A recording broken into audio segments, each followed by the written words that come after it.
Are you ready to stop feeling overwhelmed by video creation and produce marketing videos that work for your business? In our first two videos, we covered the why and the what. Now, in this crucial third installment of our series, we're diving into the how. I'll show you the streamlined production secrets that ensure your videos are polished, powerful, and ready to convert visitors without breaking the bank or your sanity. So let's get filming. Hello again, I'm Toby Danylchuk, founder of 39 Celsius Web Marketing Consulting. For over 2 decades, I've been helping businesses just like yours increase sales and profit through innovative digital marketing strategies. If you're ready to turn your digital marketing around and see real results, then stick around. And if you find this video helpful and want more strategies, tips, and tactics to boost sales and profits, please hit that like button and subscribe to my channel for future videos. And if you're seeking personalized marketing guidance for your business, don't hesitate to call me now at 951-444-0174 or just email me at toby@39celsius.com. My contact information along with additional links and resources can be found in the video description below, so be sure to check those out. Demystifying pre-production, the foundation for success. Okay, let's start at the very beginning. Pre-production, this is the planning phase for your video, and honestly, it's where most of the magic and efficiency happens. Skipping this step is like trying to build a house without the blueprints. Before anything else, define your video's goals. Who is your audience? Are they stay-at-home moms, technical engineers, or on-the-go singles? What message do you want to convey? What action do you want them to take? Get clear on this. Here's an example. The goal: brand awareness, audience, local families, message, fresh health emails. It doesn't need to be complicated, you just got to start. Next is scripting. Write out what you're going to say word for word. A good rule of thumb is approximately 120 to 140 words per minute of video, depending on your speaking speed. This helps you stay on track, time your video, and keep your message concise. Don't ramble. Now, you can use Gemini or ChatGPT to help you write your script. It can be hugely beneficial and speed up the process for you. For example, I primarily use Gemini, but the script always reflects my take, my voice, and my ideas. I'll show you how to achieve this with specific prompts. First, I create a Gemini gem that's a snippet of background information you can feed Gemini before asking it questions. This is essential to convey the right tone for your ideal audience. For example, I have a Gemini gem that defines my ideal audience for a video, and then I write my prompt like this. Pretty simple. You can be more detailed, of course, and provide it with far more information. Just see what the output looks and then adjust according to your needs. This pre-planning and seeding the AI engine before you write your prompt will help you keep the tone and messaging in alignment with your ideal customer. Next, I take my seed idea and I prompt it for an outline. Once I have the outline, I add or remove sections. Then I use it to write the script. I edit the script, incorporating my own examples or stories, and add or remove sections as necessary. Most of the time, I add quite a bit of additional details. However, having the AI engine write the first draft of the outline and script takes a lot of the mental lifting off of my plate, allowing me to go in and add my spin and examples. Storyboarding. This may sound fancy, but it simply means planning your shots. You don't need to be an artist. Even simple stick figures showing camera angles, props, on-screen text help visualize the flow of your videos. It's like a comic book version of your video. I don't use a storyboard because I just have not felt the need for what I'm doing specifically, and often as I'm writing the script, I'm thinking about what to include in each section, which I suppose is sort of a rudimentary storyboard process, if you will. Booking and preparation. This involves practical tasks such as identifying and securing your talent who will be on the camera. Now, for my videos, the talent's only me. Then set your schedule. When and where will you film? Gathering your equipment. What cameras, mics, lights do you need? I'll cover the specifics of what I use shortly. Next, prepare your location. Is it clean, quiet, well lit? Take the time here in pre-production. Will save you headaches, time, and money later on. It sets a rock-solid foundation for a successful video. And over time, as you do this several times, you will get more efficient. I leave all my equipment in place. Here's what that looks like. It's pretty simple, but when I'm ready to shoot, everything is already set. My 2 cameras, my lighting, I don't have to do this every time. Next up is production, the actual filming. This is where your planning comes to life. Even if you're just using a smartphone, these practices are vital. For lighting, I have a large ring light that I use to eliminate shadows and inconsistencies in the light. Those are inexpensive and can be found on Amazon. Audio-visual quality. This is non-negotiable. Before you hit record, test your equipment. Is your microphone picking up clear audio? Now, in terms of the actual microphone, I use a lavalier mic that I got on Amazon, which attaches to my shirt. The mic is directly connected to the camera setup, so my audio is as clear as you can get. You need to have good audio. People won't stick around if it's poor quality, so make sure you nail this part. Plus, here's a tip for distributing your content. If you're putting your videos on YouTube, you can convert those into podcasts with a simple button in YouTube. So clearly, if your audio is bad, a podcast isn't going to work well. To continue with that theme, after rendering your video, also export the MP3 audio file and create a podcast with it on Apple Podcasts, Podbean, Spotify, and more. However, let's return to microphones. There are many options available, including Bluetooth microphones. I've experimented with Bluetooth microphones, but I prefer being wired directly into the camera, which eliminates technical glitches like Bluetooth disconnection or forgetting to turn it on and then having to reshoot. Now, if I film outside and I'm walking around using a selfie stick and my phone, then I use Bluetooth mic.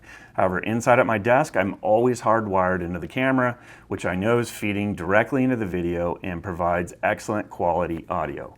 For the camera setup, if you have a relatively new phone, you can likely shoot it with your phone. My Pixel phone supports 4K. I have started using 2 cameras, one for a direct shot and a second camera for an angle to break up the video. For the direct shot camera that is pointed directly at me, I use a full-frame mirrorless camera that shoots in 4K. My second camera is an older DSLR that does not shoot in 4K, but I upscaled footage in post-production using Adobe Premiere Pro, and it works great. Again, you don't need 4K. Full HD at 1080p is high definition enough to get you started. Now, set up your shot. Is your camera in focus? Many cameras have an autofocus feature that locks onto the main subject or faces. Good sound, clear pictures are crucial for keeping your viewers engaged. However, in cases where a short section is out of focus, I'll splice in B-roll or a graphic overlay to conceal any blurry sections if necessary. However, remember that nothing turns someone off faster than poor audio or blurry video. Next is lighting. Proper lighting sets the mood, highlights your subject, and drastically improves overall quality production. You don't need expensive studio lights. Natural lights from a window can be your best friend. As I mentioned earlier, I use a ring light that works well to eliminate shadows. Avoid backlighting where a bright window is behind you, as it makes your subject darker. And some tweaks on lighting can be done during the video editing process, but it's always best to start with your ideal lighting setting from the beginning. Styling. Dress according to what your ideal audience would expect. Aligning with who you are. Select colors that align with your brand. Use props that are relevant to your message. For example, for props, I do have a trade show banner that I keep in the background here, which shows we're Google certified. But other than that, it's just me at my desk with minimal distractions. Maximizing on-set content. While filming, consider capturing additional content. This could be behind-the-scenes footage, great for social media later, or B-roll as we call it. B-roll is extra footage such as close-ups of your product, shots of your team at work, details of your location, or I often include screenshots and examples of our work. B-roll adds visual interest. It breaks up your content and keeps people engaged. Here are some examples of B-roll that I've used. I use Camtasia for my video editing, and it offers B-roll that I can easily grab and drop into my videos. Now, I have started experimenting with AI-generated video to create B-roll when I can't find what I'm looking for. That has been okay. Here's an example of an AI-generated B-roll I had Gemini create. Not bad, right? And it's only going to get better. Regarding AI-generated videos, as of now, most people prefer authenticity. Anything not authentic can turn people off, such as a whole video that was generated using AI. However, using AI to help create short sections of 3 to 5 seconds of B-roll works well. Streamlined post-production, polishing your content. After filming, it's time for post-production, also known as editing. This is where you refine your raw footage into a polished professional video. This phase ensures continuity and reinforces your brand consistency. Visual effects. This is where you cut out mistakes, trim unnecessary pauses, adjust color to make your video look vibrant and ensure clarity. It's about bringing your creative vision to life and aligning it with your brand's visual identity. Now, I shoot video in RAW format, which looks quite unappealing straight out of the camera, but it preserves more details. I then clean it up to make it look bright and vibrant, as you can see here. I use Adobe Premiere Pro to color correct my RAW videos, which only takes a few minutes to color correct each video. However, when I render a 10-minute 4K video, it takes 3 hours or more, with the file being 5 to 10 gigabytes. 4K makes the files huge. Once a video is color corrected, all my actual video editing occurs in Camtasia.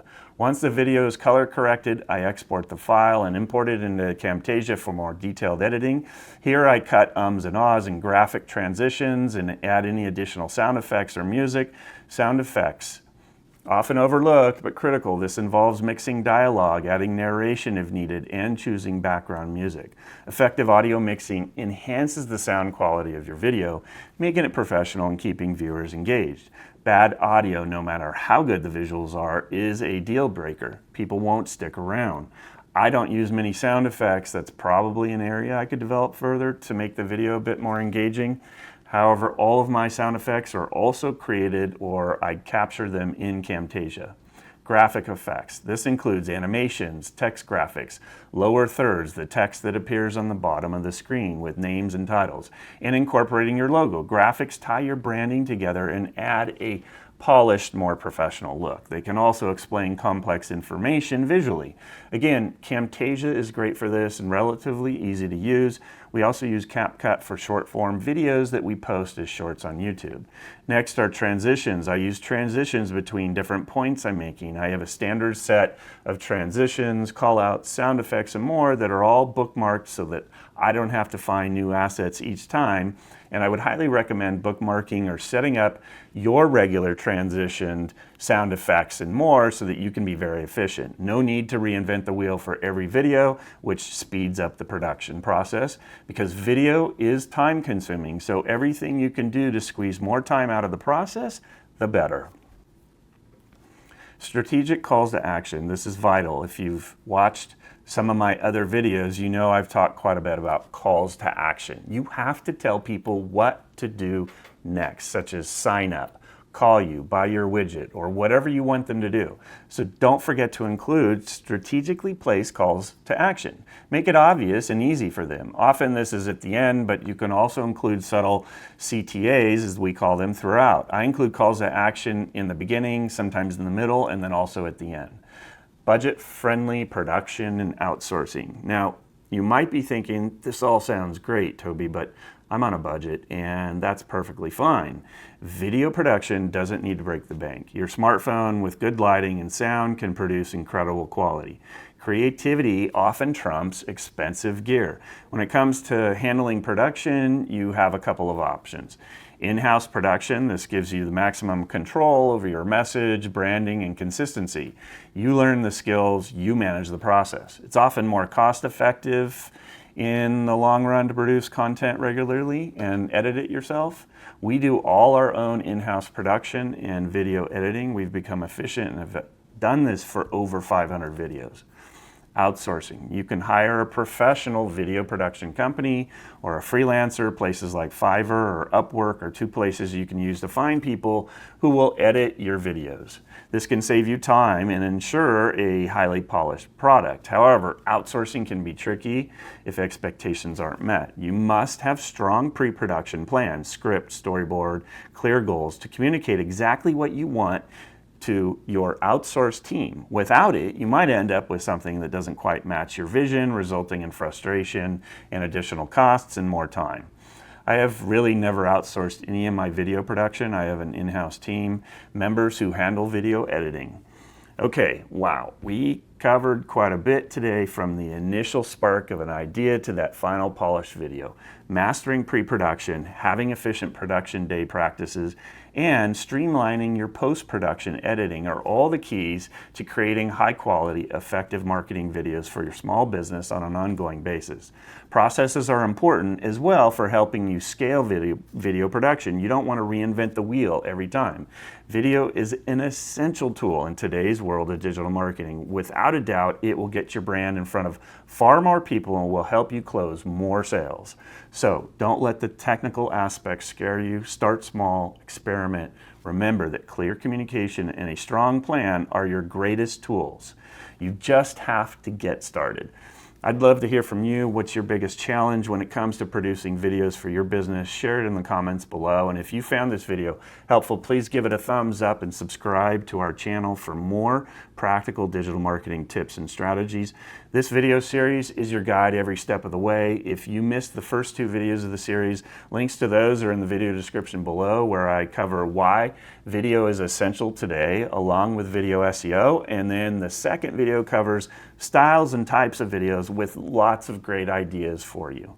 And if you're ready to stop feeling lost in the digital marketing maze and are prepared to start implementing a clear, personalized digital marketing strategy that directly impacts your sales and profits, let's talk. Please call me directly now at 951-444-0174 or email me at toby@39celsius.com or check the video description for my calendar link below. For over 20 years, we've been helping businesses just like yours turn their digital marketing efforts into tangible growth.